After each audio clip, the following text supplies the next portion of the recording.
वक्रतुंड महाकाय सूर्यकोटि समप्रभ निर्विघ्नं कुरु मे देव सर्वकार्येषु सर्वदा। जो भी नए लोग हमारी मीटिंग में जुड़ना चाहते हैं वो मुझे ईमेल करेंगे। ईमेल का एड्रेस हर एक वीडियो के डिस्क्रिप्शन में रहता है और ईमेल में 4 बातों का उल्लेख करेंगे: अपना नाम, पदनाम, मुख्यालय और टेलीग्राम का मोबाइल नंबर। तो उनको टेलीग्राम के चैनल में जोड़ दिया जाएगा और वहीं पे हम रोज लिंक भेजते हैं, वहां से वो लोग हमारे साथ जुड़ सकते हैं। इस मीटिंग में जिसके पास में 15-20 मिनट का समय हो वही लोग जुड़े और यहाँ पे सिर्फ हम प्रश्न उत्तर करते हैं और इस प्रकार एक दूसरे का नॉलेज बढ़ाते हैं। किसी के साथ कोई फेलियर होता है तो उसकी भी चर्चा हम करते हैं। अगर आपको ऑडियो सुनना है तो ऑडियो सुनने के लिए खबरी ऐप पर जाइए। खबरी ऐप को पहले प्ले स्टोर में जाके आप इंस्टॉल कर दीजिए अपने मोबाइल में और खबरी ऐप का लिंक भी हर एक वीडियो के डिस्क्रिप्शन में रहता है, वहां से आप खबरी ऐप में भी जुड़ सकते हैं। तो चालू करते हैं आज की मीटिंग। हमारे पास में पहला सवाल आया हुआ है। एक भाई साहब पूछ रहे हैं कि कंपेंसेटिंग बीम कहां लगा होता है। जैसा कि आप जानते हैं 3 फेज लोको में कंपेंसेटिव बीम लगा होता है, तो ये पूछ रहे हैं कि कहां लगा होता है। इसका उत्तर कौन देगा? हाथ खड़ा करेंगे।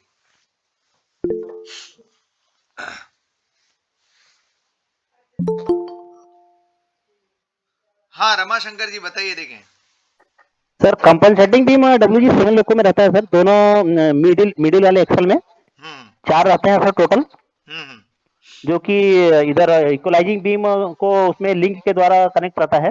हाँ जी, दोनों इक्वलाइजिंग बीम को कंपनसेट करता है वो। हाँ हाँ। और वो 3 फेज लोको में भी दोनों साइड एक एक गोल गोल बीम में रहता है, उसका क्या नाम है? नहीं सर, इक्वलाइजिंग बीम नहीं है वो। एक गोल गोल पाइप जैसा रहता है ना 3 फेज लोको में भी, WG9 में। दोनों इंड टू इंड की बात करें क्या सर? हाँ, एक एक्सल से दूसरे एक्सल? वही दोनों कैप के नीचे। मोटा सा रहता है सर। हाँ मोटा सा, वो भी बीम ही कहते हैं। उसका नाम अच्छा, तो बीम होगा सर, लेकिन वो इक्वलाइजिंग बीम तो नहीं है फिलहाल। वो नहीं, बीम नहीं, होगा, बराबर बोल रहे हैं आप।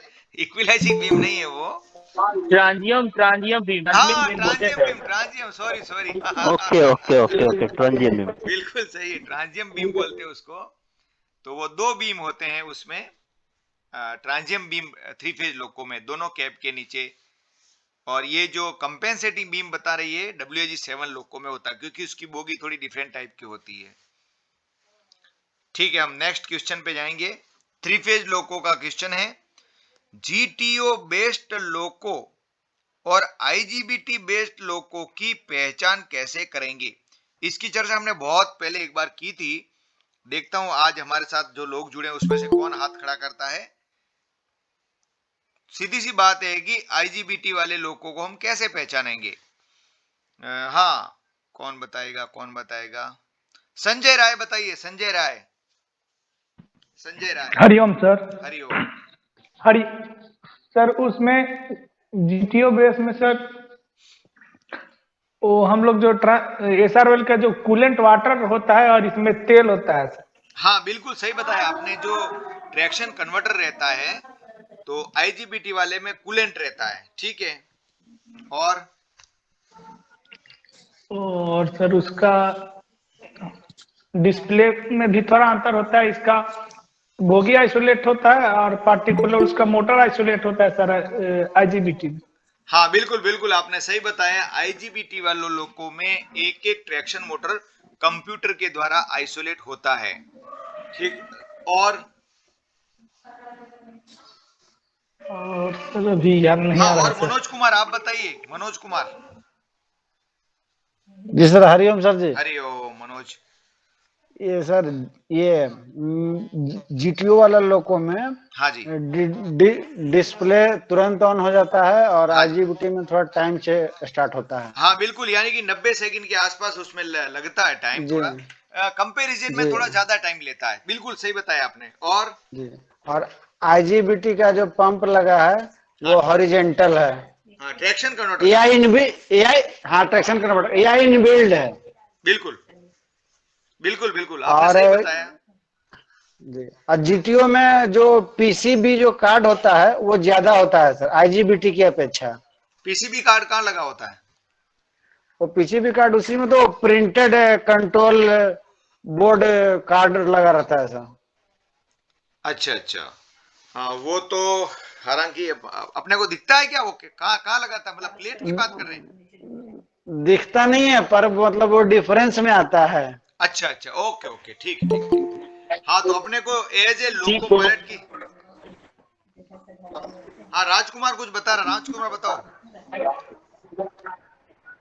और सर प्रोसेसर कार्ड बोलते हैं उसको, हाँ जैसे कि जीपीयू में अधिक होता है, जीबीपी में कम होता है सर। आईजीबीटी में कम रहता और है, ठीक है। आईजीबीपी का और अंतर है कि हाँ अपना राजकुमार आज जगह जो चेंज करो, राजकुमार जगह चेंज करो, आज तुम्हारी आवाज कट कट के आ रही है। जो जीपीयू लोग को होता है उसमें से राजकुमार जगह चेंज कर दो, आवाज कट के आ रही है तुम्हारी। रेल का वो अलग लगा फिर रहता है उसके। ये राजकुमार को मैं म्यूट कर देता हूँ, मेरी आवाज शायद उन तक नहीं पहुंच पा रही है। राजकुमार म्यूट हो जाओ। फिर वो जीटीओ का आकार थोड़ा बड़ा होता है सर, आईजीबीटी का छोटा होता है। हाँ नहीं, इतने जो अपने डिफरेंस बता दिए न, ये डिफरेंस बहुत है वैसे एज ए लोको पायलट के लिए। इतने सारे डिफरेंस से हम पहचान लेंगे, कोई दिक्कत की बात नहीं है, इतने बहुत है हमारे लिए। तो हम जाएंगे नेक्स्ट सवाल के ऊपर। थ्री फेज लोको में टीआर और टी के पैनल होता है क्या, एक भाई साहब पूछ रहे हैं। तो इसका ये सरल सवाल है एकदम। इसका सवाल मैं चाहता हूं कि जिनसे कभी सवाल नहीं किया हो ऐसे लोग हाथ खड़ा करेंगे तो उनसे पूछूंगा। हाँ भाई हाथ खड़ा कीजिए, किसको आता है इसका जवाब। जो रोज जवाब देते हैं उनसे नहीं पूछूंगा आज मैं, लेकिन ये सरल सवाल है इसलिए मैं चाहता हूं कि और भी कई अधिक लोग हाथ खड़ा करें, ताकि हमारी मेहनत ऐसा लगे कि हमारी मेहनत अच्छी हो रही है ऐसा।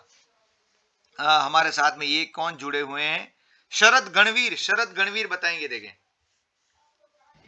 सब नहीं होता है सर थ्री पेज हाँ लोको जी में। बिल्कुल, थ्री फेज लोको में टीआर पैनल और टीके पैनल नहीं होता है। SB1 SB2 HB1 SB2 HB2 panel होता है, ठीक है। होता है, राइट बिल्कुल राइट बिल्कुल सर। ठीक है। नेक्स्ट क्वेश्चन, नेक्स्ट क्वेश्चन भी सरल क्वेश्चन है, देखता हूं कितने हाथ खड़े होते हैं।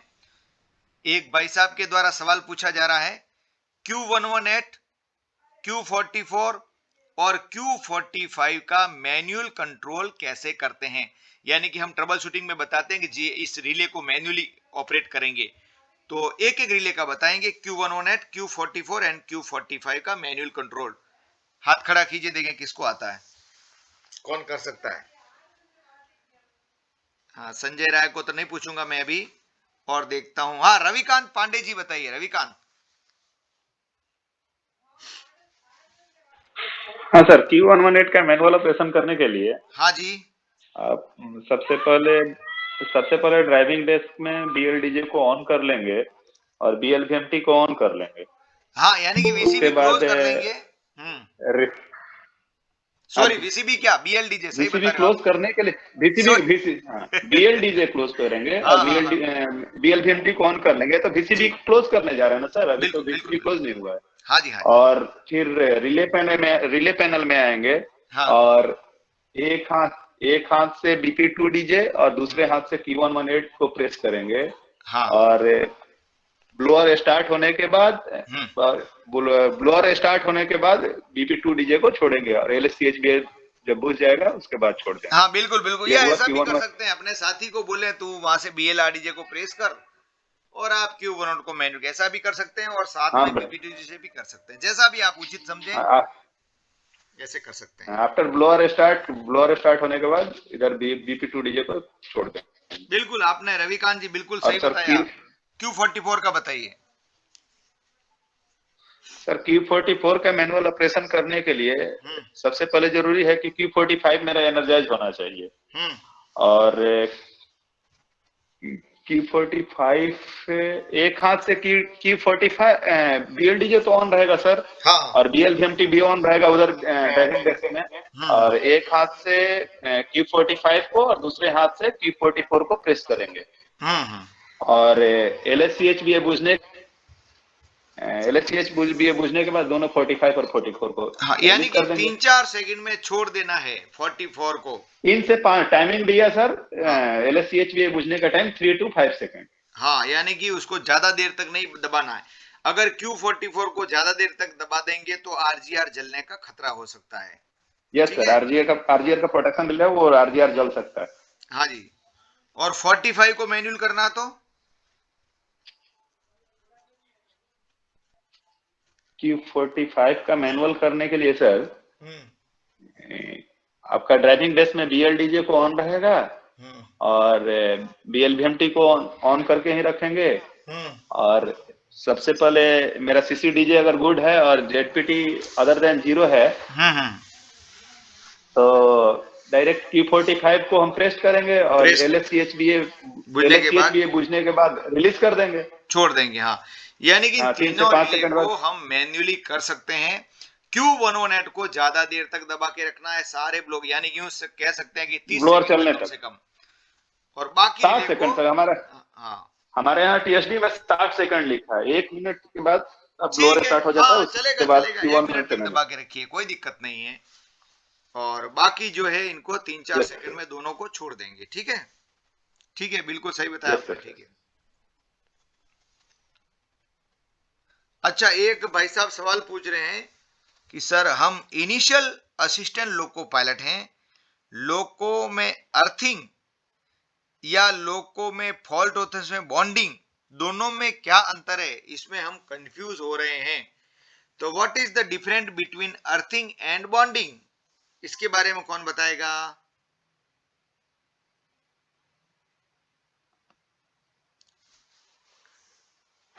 वैसे इन दोनों में कोई डिफरेंस नहीं है।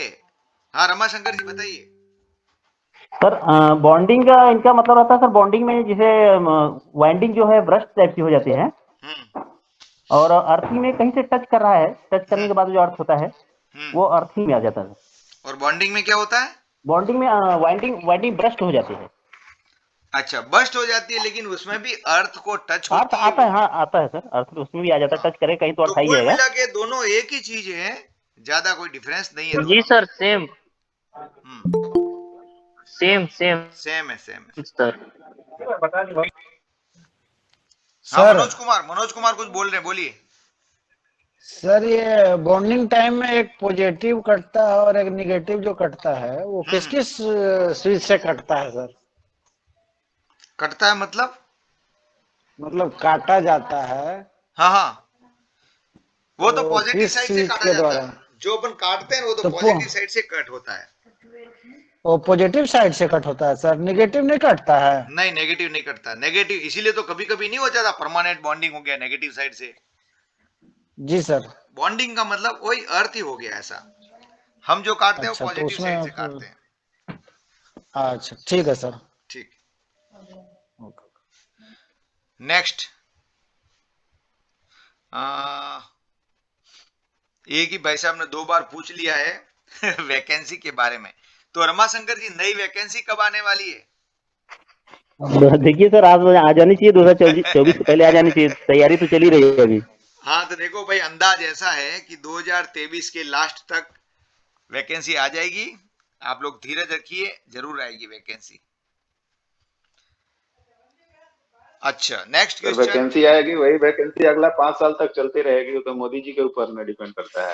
एक ही वैकेंसी को मोदी जी 5 साल तक चलाते रहेंगे। बिल्कुल बिल्कुल, हाँ। नहीं, वैसे क्या है, कोरोना के कारण जो 2018 वाली थी ना, ये 2 साल डिले हो गई।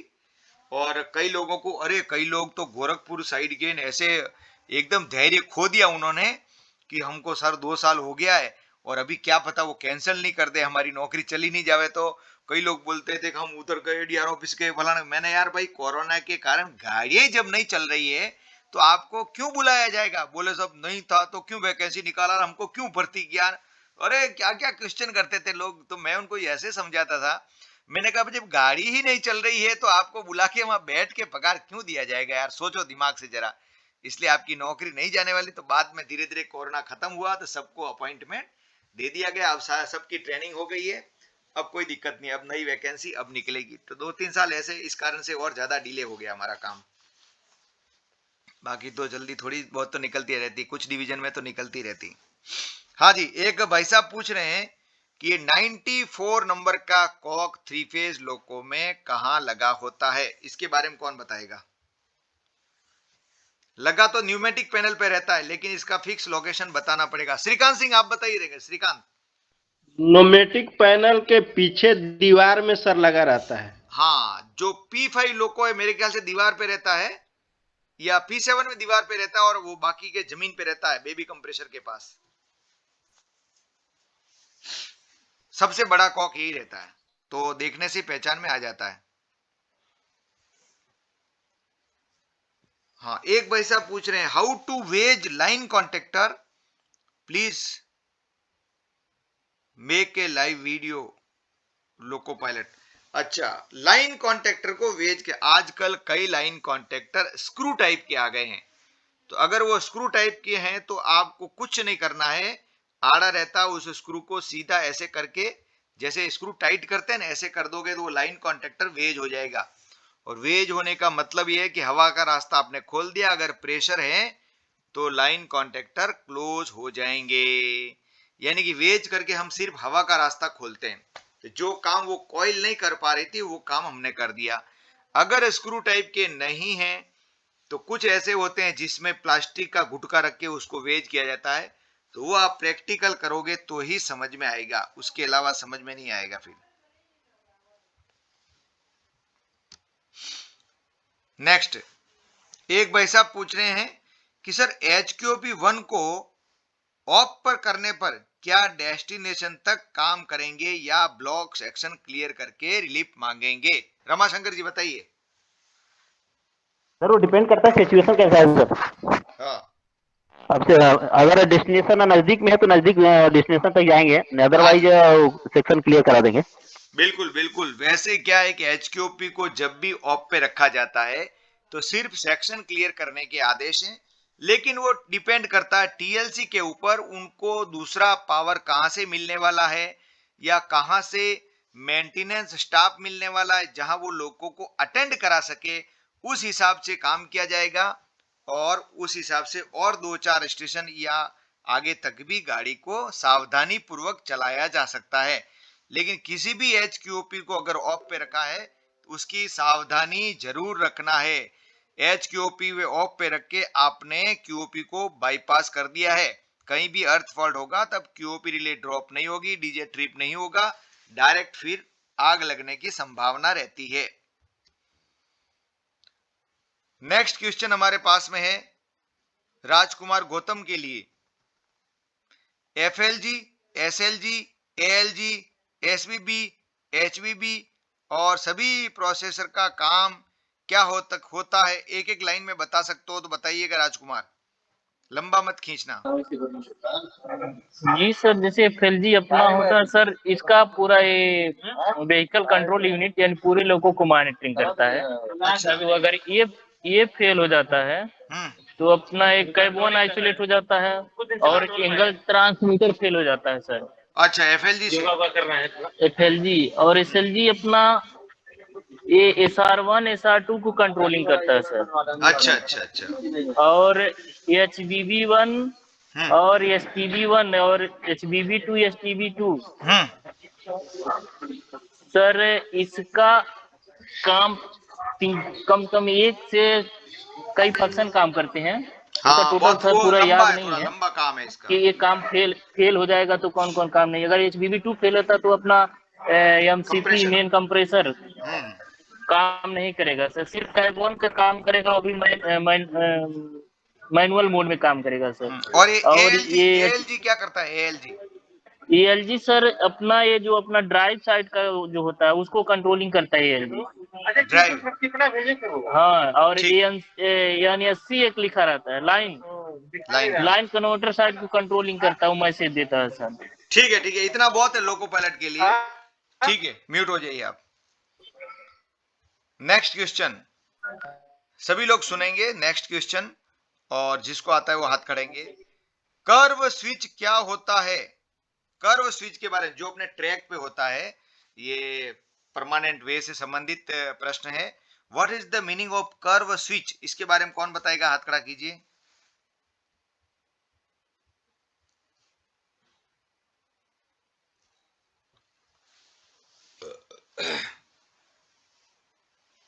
कर्व स्विच, हाँ कर्व स्विच होता है जहां भी पॉइंट होता है तो वहां आपने देखा होगा बहुत पतली पतली रेल जाती है, तो उसी को कर्व स्विच कहा जाता है। ये पॉइंटों पे ही यूज होता है, फाइन वर्किंग के लिए, स्मूथ वर्किंग के लिए इसका यूज होता है, ताकि गाड़ी आराम से बिना झटके के दूसरे एक पॉइंट से दूसरे पॉइंट पर चली जाए।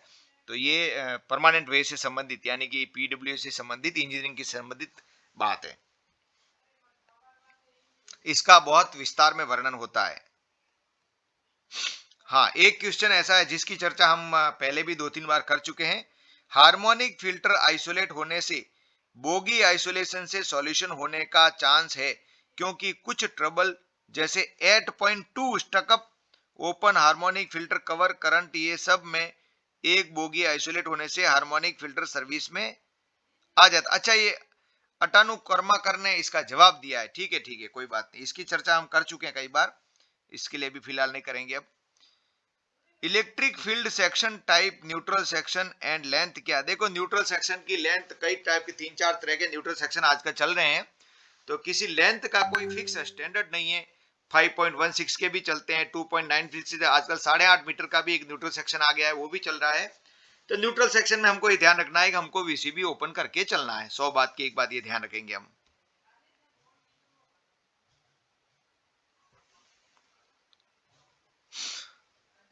हाँ जी, नेक्स्ट क्वेश्चन क्या है।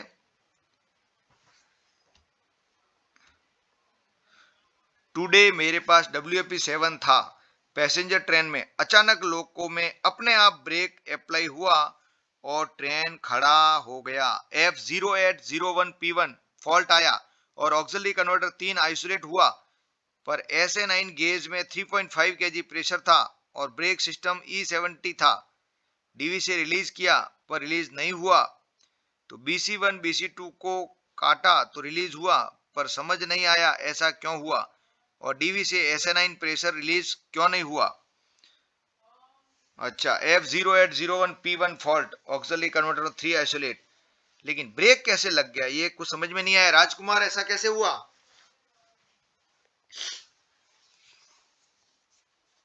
थोड़ा रिपीट करिए, थोड़ा आवाज क्या बोले थे सर। है जी,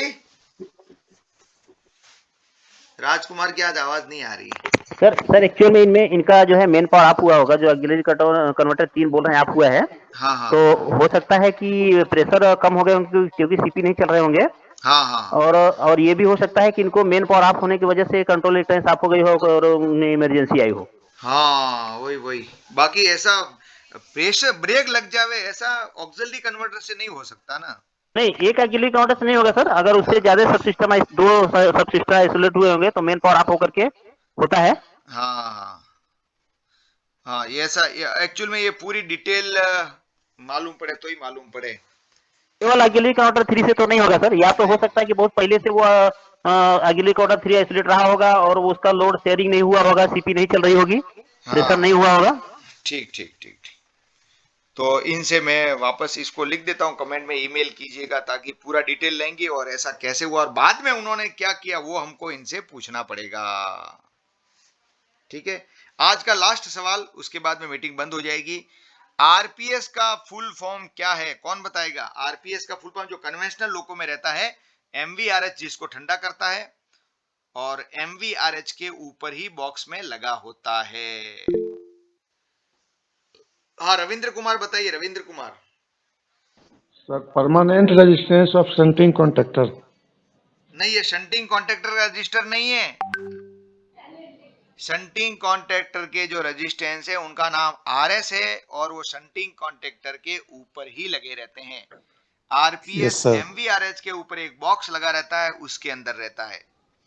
इसका नाम वही है, परमानेंट शंटिंग रेजिस्टेंस, लेकिन ये ट्रैक्शन मोटरों के साथ में कनेक्टेड रहते हैं और इनको भी एमवीआरएच ही ठंडा करता है। ठीक है। Yes sir. तो आज का समय हमारा समाप्त होता है। कल आप लोग अपना अपना कोई सवाल हो तो भी लेके रखिएगा, तो उसको भी आज क्या कमेंट 2 दिन से मीटिंग नहीं हुई थी, कमेंट ज्यादा हो गए थे इसके लिए। तो कल आपका जो भी सवाल होगा उस पर भी बातचीत की जाएगी। तो अपना कागज पे लिख के तैयार रखिएगा और अच्छी तरह मेहनत करते रहिएगा। और जो कोई पूछे किसी लोगों के बारे में तो उसको भी अच्छी तरह बताते रहिए। राजकुमार बोलिए।